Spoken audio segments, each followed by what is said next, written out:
श्रवण का अपना बहुत बड़ा महत्व है। क्या सुनना? जो कल्याणकारी है उसे खूब खूब सुनना। जितना अधिक से अधिक श्रवण कर सकें उसे खूब खूब सुनना। सुनने में कोई आलस्य न हो। ये नियम है सुनना, सुनने का नियम है। सुनने का नियम।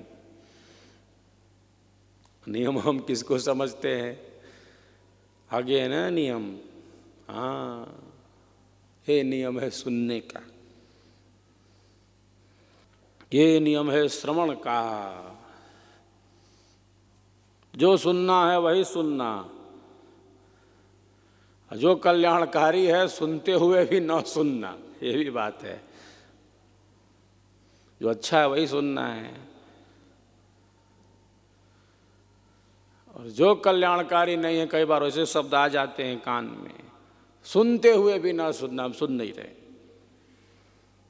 भद्रम कर्णेभिः शृणुयाम देवाः। कोई वैसे कान में कोई ऐसे सुना देता है, फिर वो दिमाग में घूम जाता है। ऐसा होता है ना। कोई भोजन में कुछ खिला दे तो बच भी सकता है, और कान में जहर घोल दे तो बड़ा मुश्किल है। भोजन में जहर मिला दे तो बच सकता है, कान में जहर घोल दे तो बड़ा बचना मुश्किल है। भोजन में मिला दे तो बच जाएगा, कान में जहर घोल दे तो बचना मुश्किल। तो अपने विवेक का उपयोग करना। जितना सुनना उतना सुनना, बाकी उड़ा देना, बिल्कुल उड़ा देना, नहीं तो तुम जी नहीं पाओगे संसार में।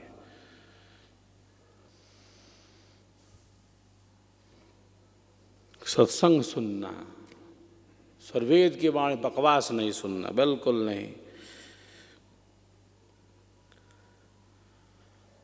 इसीलिए तो ऋषियों ने कहा भद्रम कर्णेभिः शृणुयाम देवाः।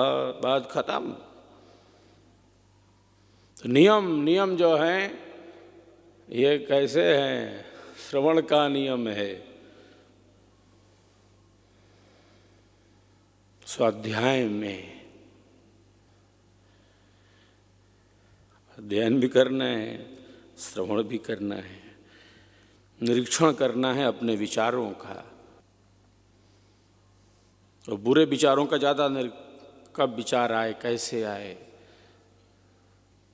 क्यों आए? घबराना नहीं, हीन भावना नहीं, विचार आते हैं तो ऐसी भी मन की स्थिति हो, हीन भावना न हो, घबराना नहीं, निरीक्षण करना इन विचारों का, उनको पहचानना, क्योंकि उन्हें समाप्त करना है। तो जिसको समाप्त करना है उसको पहचानना तो बहुत जरूरी है। वो विचार जैसे भी हों, जिसको नष्ट करना है उसको जानना पहचानना जरूरी है। जब जब आए, कब आए, किस समय आए, एक साधक सतर्क और सावधान होता है और क्रमशः श्रेष्ठ विचारों के द्वारा, पवित्र विचारों के द्वारा, भावों के द्वारा इन समस्त नकारात्मकताओं से वह ऊपर उठने लगता है। तो प्रकाश भरेगा तो अंधेरा खत्म होने लगेगा। जब सफाई होती रहेगी तो गंदगी कहाँ रहेगी? गंदगी नहीं रहेगी। क्रमशः हमारी शक्तियों का विकास होता है। अन्न का जो प्रभाव है वो हमारे मन पर सूक्ष्म रूप से पड़ता है। स्थूल रूप से तो ये शरीर बना है, अन्न का यह जो स्थूल भाग है वह तो शरीर है, अन्नमय कोश है। अन्न का जो स्थूल भाग है वो शरीर है। और जो सूक्ष्म भाग है अन्न का, वो क्या है? वो हमारा मन है। तो अन्न का प्रभाव मन पर, और केवल अन्न का प्रभाव मन पर ही नहीं, मन का प्रभाव अन्न पर पड़ता है। दूसरे एक दूसरे को प्रभावित करते हैं, एक दोनों एक दूसरे को।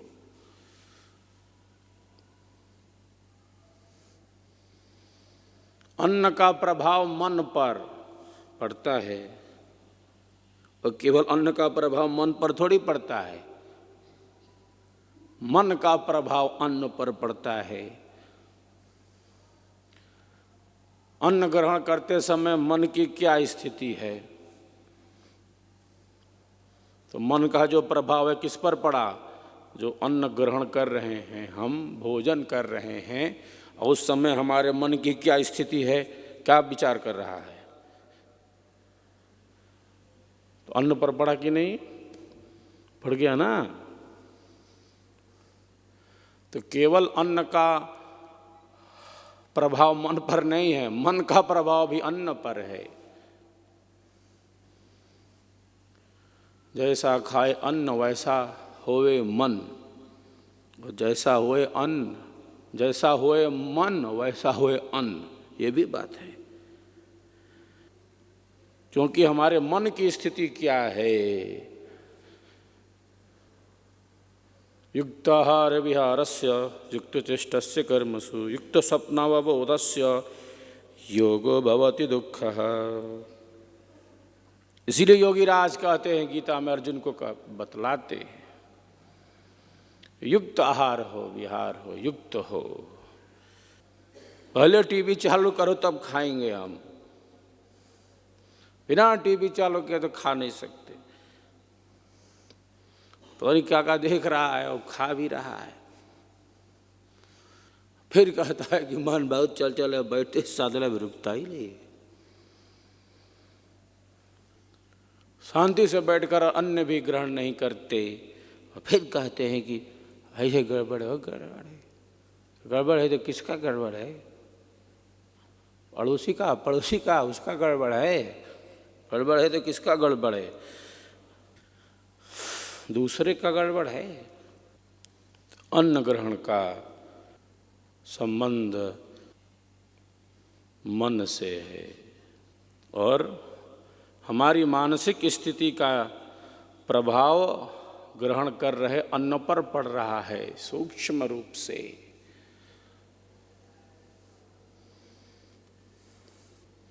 भोजन पकाते समय, बनाते समय जिस प्रकार की मन स्थिति है, जिस प्रकार का अन्न है, उसका प्रभाव पड़ रहा है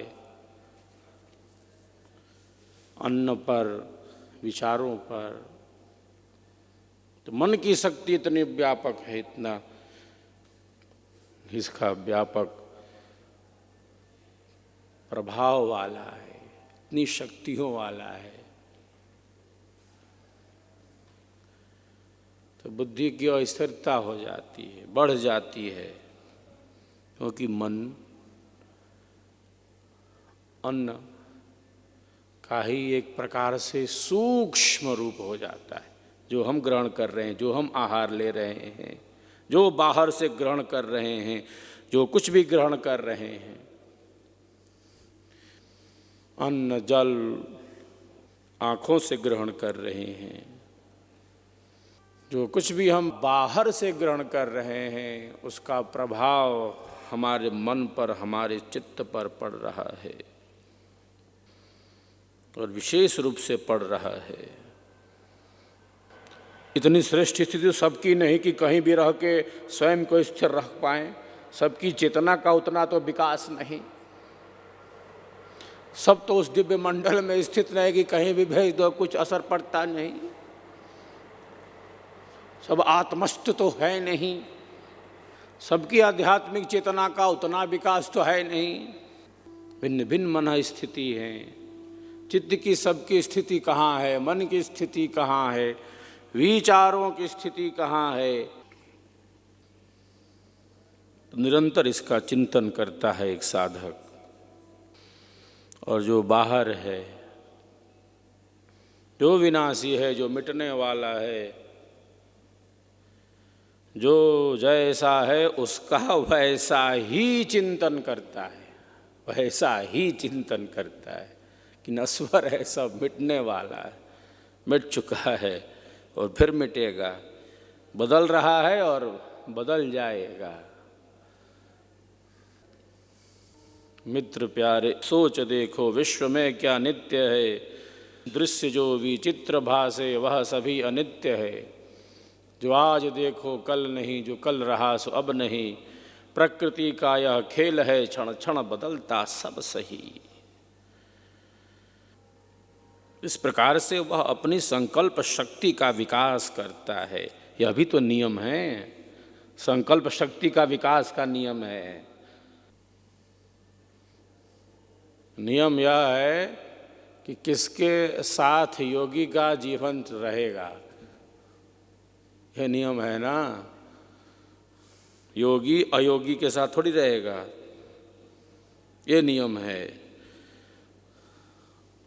जो घोर संसार में आसक्त हैं उनके साथ उसका जीवन नहीं जा सकता। तो घोर संसार में आसक्त हैं उनके साथ तो उसकी पटरी नहीं बैठ सकती है। जो हमेशा 3-5 इधर से उधर में लगे हैं, जो आध्यात्मिक है तो साम दाम दंड भेद इधर 3-5 में तो रहेगा नहीं। उसको तो अंतःकरण की शुद्धि का पथ गतिमान रखना है, प्रेम शांति और सहजता का पथ गतिमान रखना है। तो नियम क्या है? नियम यह है कि ऐसे श्रेष्ठ व्यक्तियों के साथ उसके जीवन का विकास हो जिनकी चित्त की स्थिति अच्छी है, जिनकी मन की स्थिति अच्छी है, जिनका मन थोड़ी थोड़ी उच्च स्थिति में पहुंच रहा है, अपनी संगति ढूंढ लेता है। सब अपनी संगति ढूंढ लेते हैं, सबकी अपनी सर्किल होती है, सबकी अपनी एक बैठक होती है, सबका अपना एक ठिकाना होता है। तो ये नियम है ठिकाना बनाने का, सर्किल बनाने का नियम है। नियम मतलब एक नियम यह है कि श्रेष्ठ जनों की संगति में रहो, अयोगी से दूर रहो, अयोगी से दूर रहो, बकवास करने वाले से दूर रहो, निंदित कर्म में संलग्न वालों से दूर रहो। जो श्रेष्ठ पवित्र कर्मों के पथिक हैं उनके पथ का